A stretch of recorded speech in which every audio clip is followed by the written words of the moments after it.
Welcome to Next Gen Nexus, your go-to podcast for all things technology.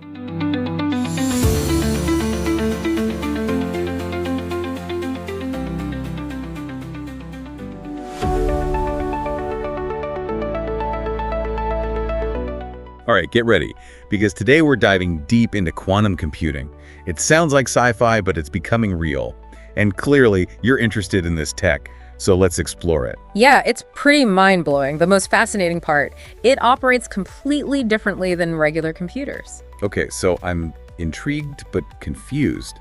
What's the difference? I keep hearing about qubits. What are those?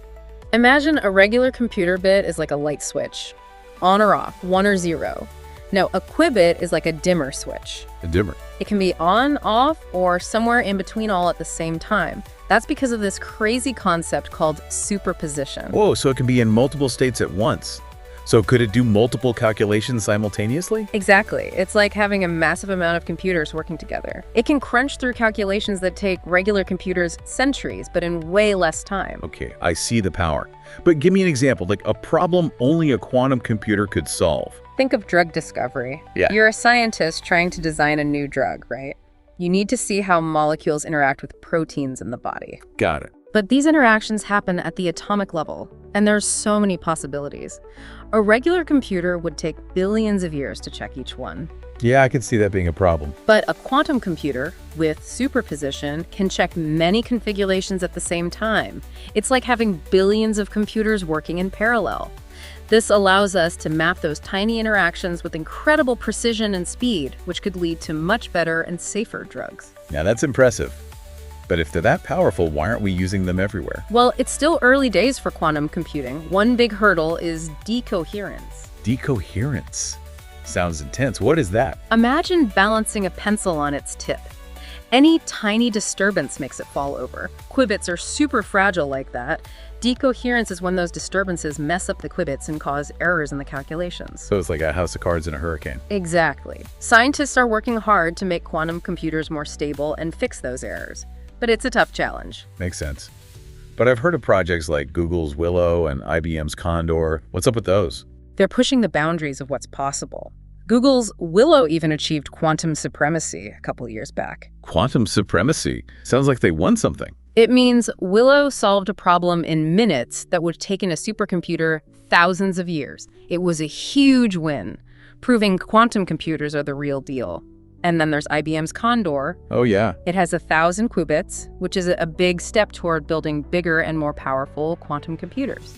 So are we on the verge of a quantum revolution?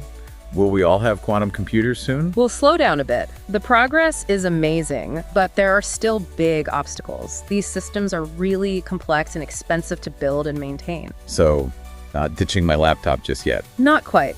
But what's cool is that you can access quantum computers through cloud services. Oh. Companies like IBM and Google are letting researchers and businesses use their quantum computers remotely, so you don't need to invest millions up front.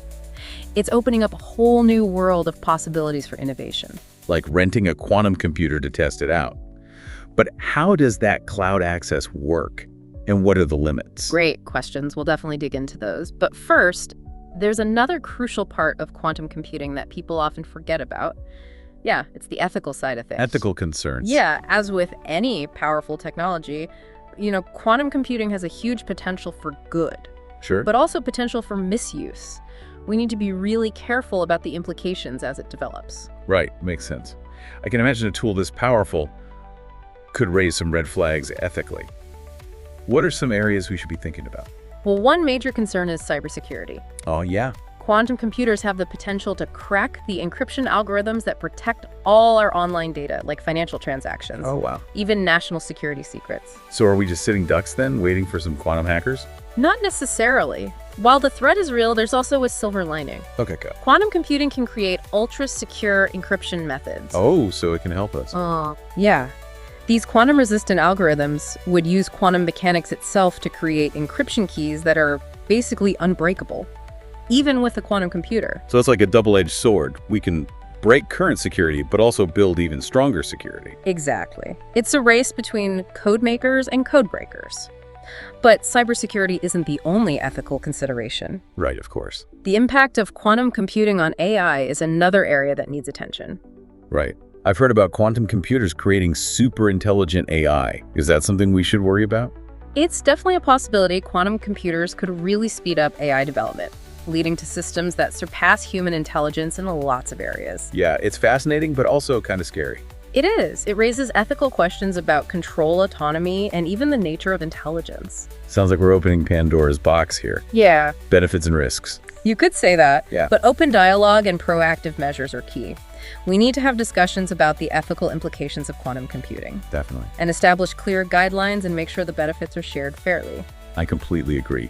We need to be cautious but optimistic. It sounds like quantum computing could change the world for the better, but we have to steer it in the right direction. So as we wrap up, what are some key takeaways for our listeners about the future of quantum computing? Well, first, remember, quantum computing isn't just a fantasy. It's happening now, and it's going to have a big impact on our world. Second, while there are definitely hurdles to overcome, Yeah, for sure. the potential benefits are massive, from changing medicine and material science to fighting climate change and pushing the limits of AI. Wow. Quantum computing gives us a glimpse into a future where we can solve some of humanity's biggest problems. Yeah, it really feels like we're on the edge of something huge. Yeah. But we can't forget about those ethical concerns and potential risks you talked about. It's a lot to take in. Yeah, it is. We need to be careful and responsible as this technology keeps developing. We need to talk about what quantum computing means for things like healthcare finance, national security, and AI. You mentioned earlier that access to quantum computing is becoming more democratic. What does that mean for the average person? Should we all be studying quantum mechanics? Right, should we? Well, the answer is yes and no. You don't need to be an expert in quantum mechanics. Good. But it's good to understand the basics, the potential. It's like you don't need to know how a car engine works to drive. Right. But understanding the basic idea helps you see what it can and can't do. So we need some quantum literacy. Exactly. We need to make quantum computing less mysterious. It's not just for scientists and mathematicians. Yeah. It's a tool that'll shape so many industries in our everyday lives. So it's more about understanding this tech and how it can impact us. Exactly. Yeah. And I encourage everyone to learn more. There are so many resources online and in educational programs. Awesome. Talk about the future of quantum computing because it's happening now, and we all have a part to play in making sure it's used for good. I agree. So to our listeners, I hope this deep dive has helped you understand this crazy world of quantum computing as we move forward into this new territory. Yeah. Remember to stay informed, stay engaged, and be ready for the possibilities and the challenges ahead. Thanks for listening.